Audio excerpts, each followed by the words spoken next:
할렐루야. 오늘 말씀은 이 포로가 될 것을 나타내는 에스겔의 상징적 행위와 그 다음에 거짓 선지자의 종말에 관한 것입니다. 이스라엘의 하나님의 심판이 계속해서 미루어지고 더뎌졌을 때 사람들이 생각하기를 이 묵시는 다시는 이루어지지 아니할 것이다.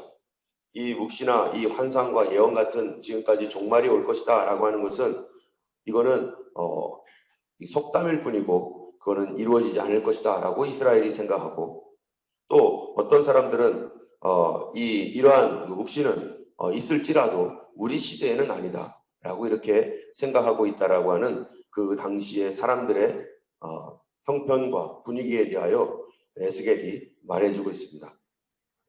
에스겔 선지자가 이제 포로로 끌려가서 그곳에서 말할 때 벌써 200년 전, 300년 전, 심지어 요엘 때부터 하나님께서 계속해서 이스라엘과 유다에 경고하기를 하나님 말씀에 순종치 아니하면 반드시 그 형벌을 받게 될 것이다. 그러니 회개하고 돌아오라고 몇백 년 동안 하나님께서 경고하고 회개하도록 촉구하셨습니다. 그러나 몇백 년을 계속 지나면서 그런 일들이 이루어지지 아니하고 계속해서 이제 어떤 전쟁이나 멸망 없이 그냥 이렇게 지나니까 사람들이 옛날에도 그런 얘기 있었어. 옛날에도 말세라고 했어.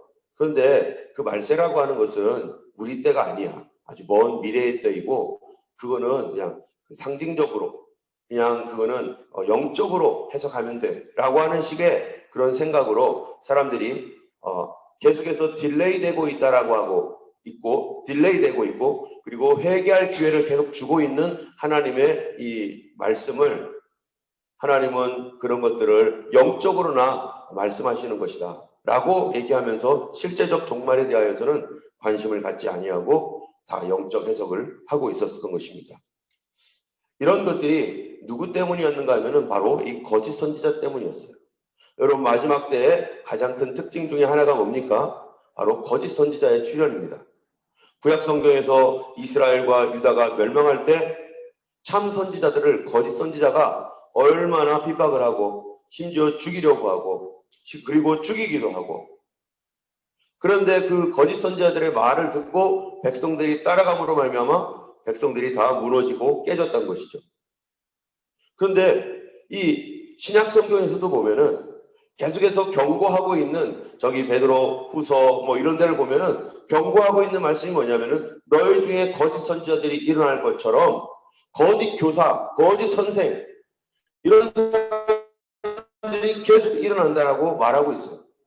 그래서 사도 바울이 복음을 전하는 곳마다 다른 복음을 전하는 사람들이 생기고, 또 주님의 오심에 대한 메시지나 이러한 그런 성경적인 그 진리들을 왜곡시켜서 그것이 아니라고 말하면서 주님이 언제 오시냐는 등, 그렇게 깨끗하게 사는 것은 그 하나님 뜻이 아니라는 등 이러면서 이 수많은 거짓말로 사람들을 미혹하고 유혹을 하는데, 많은 그 이스라엘 백성들과 크리스찬들이 자기들 마음속에 그래도 되는구나, 그 죄를 지어도 하나님 다 그렇게 그냥 눈 감아 주시는 거구나, 이건 영적인 것이지 실제적인 것이 아니구나 라고 하는 이 거짓말을 또 고지 듣고 그 속에 그런 마음이 있기 때문에 또 그거를 듣죠.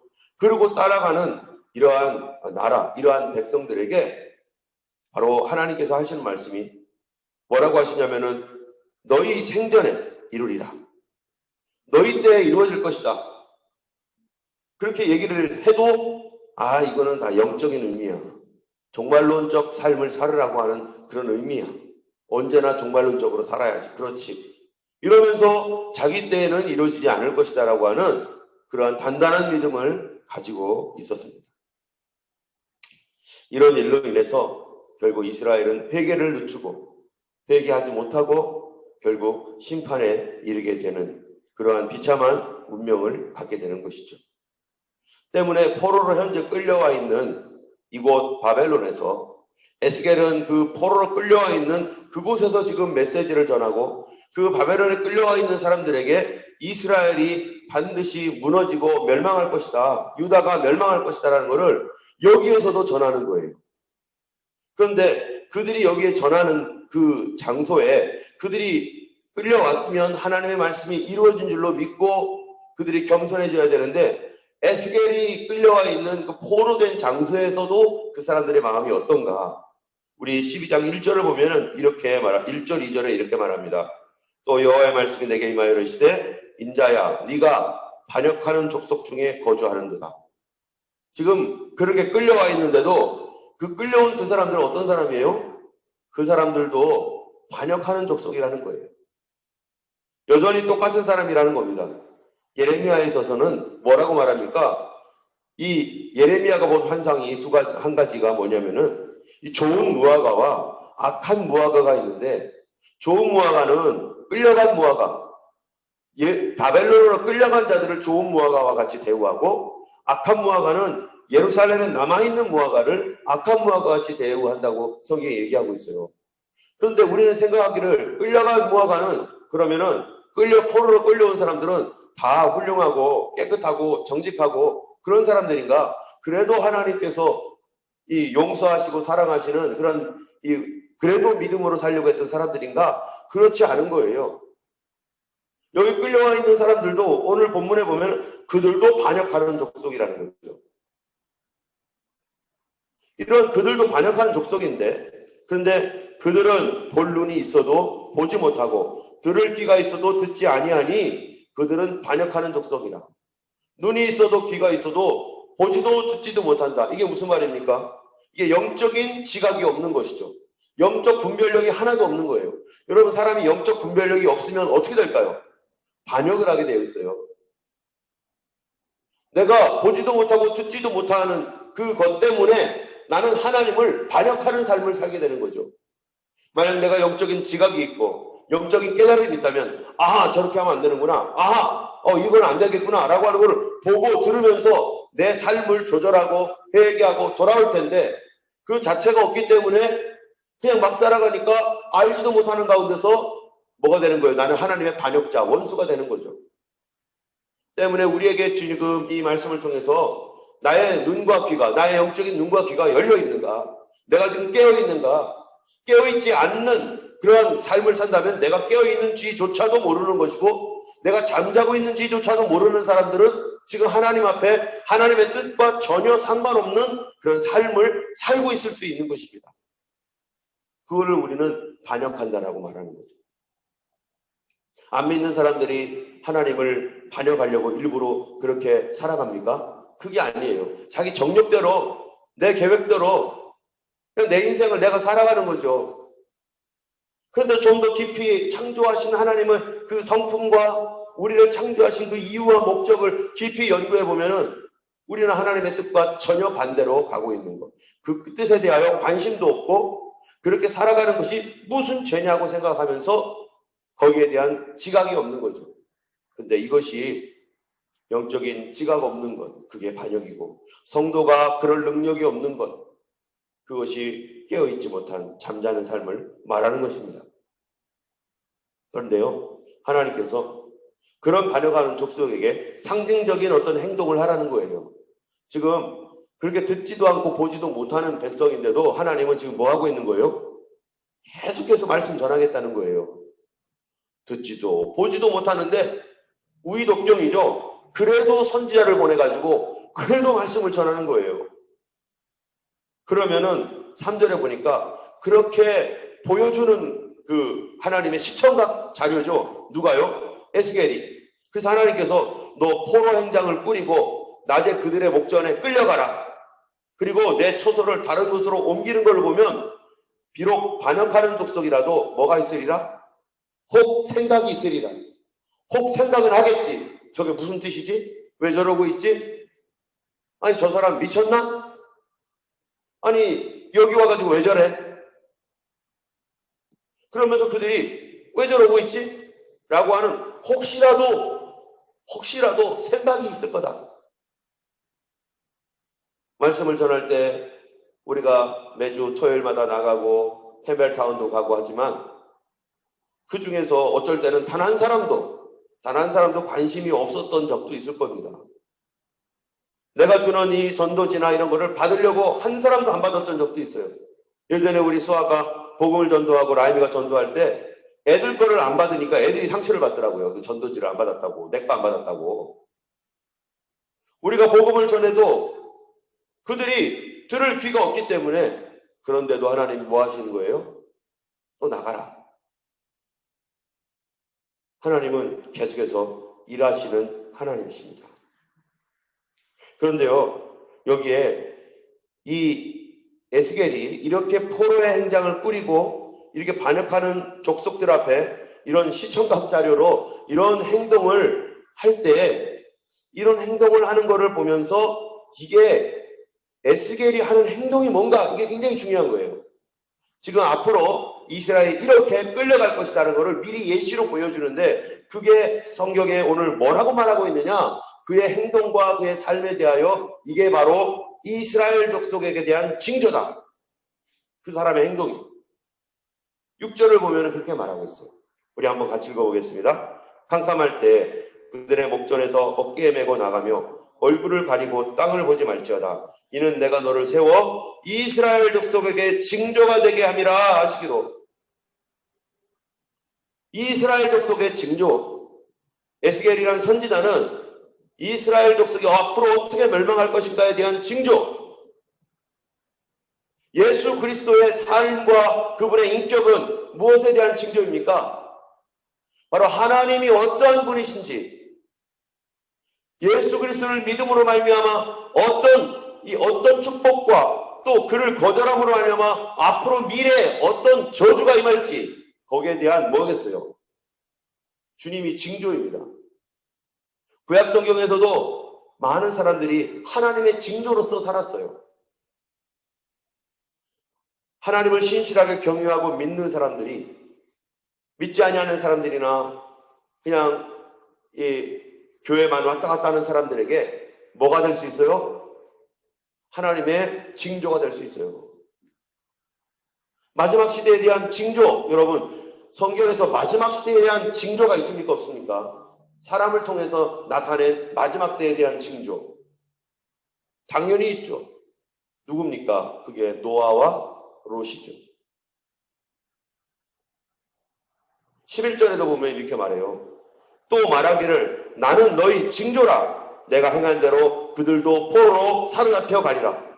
그들의 삶이 징조가 되어서 그들이, 내가 누구예요? 에스겔이 포로로 잡혀가는 이 모습을 그들에게 보여주듯이 그들이 이 징조대로 그대로 될 것이다.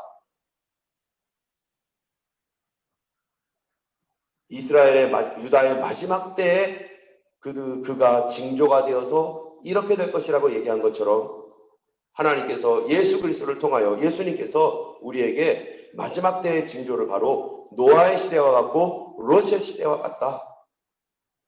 그렇게 말을 하고 있습니다. 마태복음 24장 38절에 노아의 시대와 롯의 시대가 인자의 때라고 말하는데 뭐라고 말하느냐?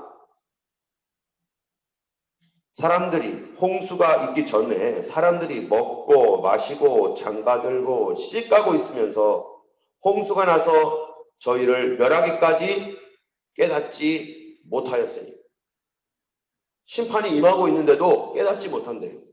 마지막 시대에 환란이 닥쳐와서 심판이 막 지금 일어나고 있고 환란이 막 닥쳐오고 있는데 사람들이 이거를 환란이라고 인지를 합니까? 못합니까? 못한다는 겁니다. 환란이 오고 있는데도.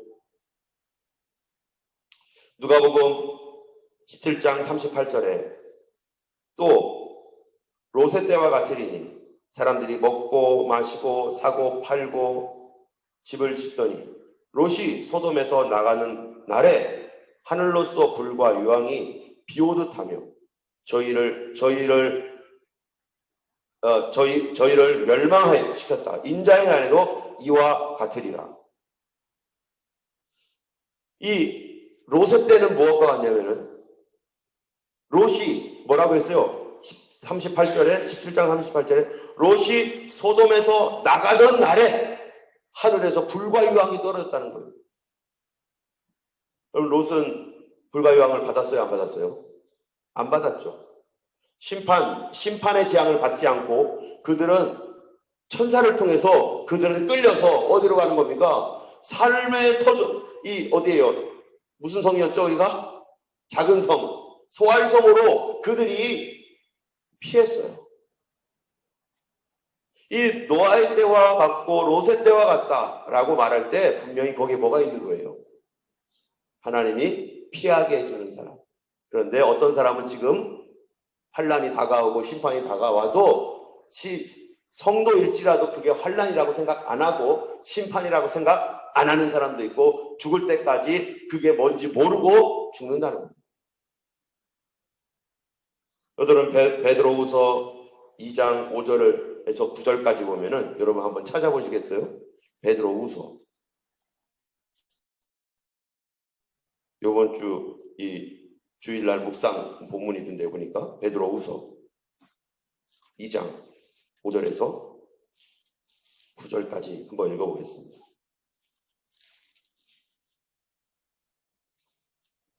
함께 읽겠습니다.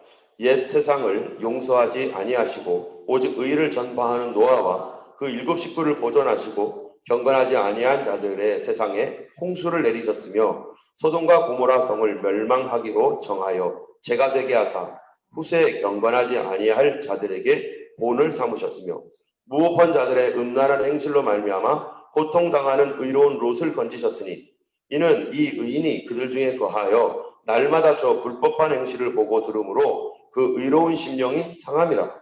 주께서 경건한 자는 시험에서 건지실 줄 아시고 불의한 자는 형벌 아래 두어 심판 날까지 지키시며. 여기 보면은 뭐라고 되어 있습니까? 옛 세상 용서하지 아니하시고 그런데 오직 의를 전파하는 노아와 7 식구는 어떻게 하셨다고요? 보존하셨다.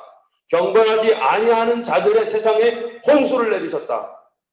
홍수가 임하고 심판이 임할 때 노아의 식구를 하나님이 보존하시고 건져내시는 거죠.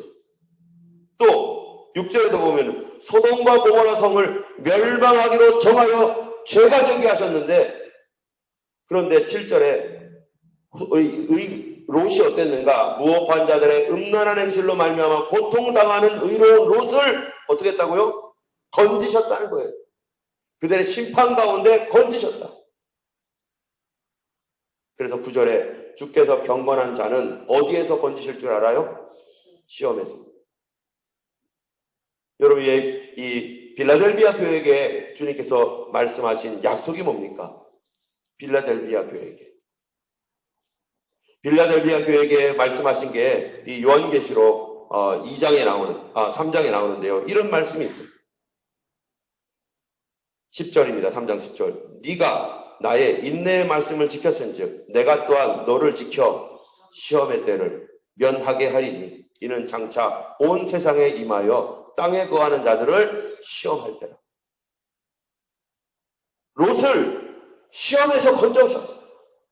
롯을 천사가 와가지고 시험에서 건져서 서할 땅으로 데리고 온 것처럼 빌라델비아 교회에게 너희가 작은 능력을 가지고도 내 말씀을 지켰다. 너희가 작은 능력을 가지고 내 믿음을 지켰으니 나도 너를 어떻게 한다고요? 시험의 때를 면하여 이 세상 이 땅에 거하는 자들을 시험할 때 내가 너를 면하게 해주겠다. 할렐루야. 내가 그 피를 6월절 그 양의 피를 볼 때에 내가 너를 넘어가리라. 아멘. 우리 주님께서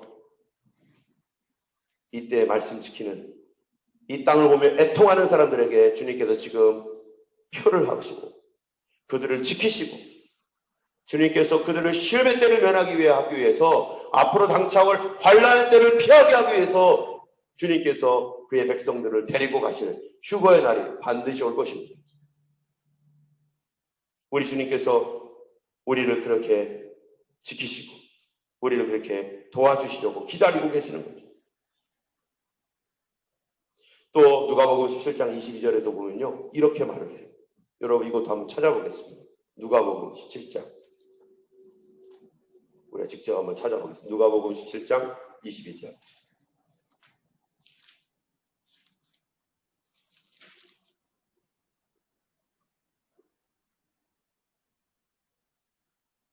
누가복음 17장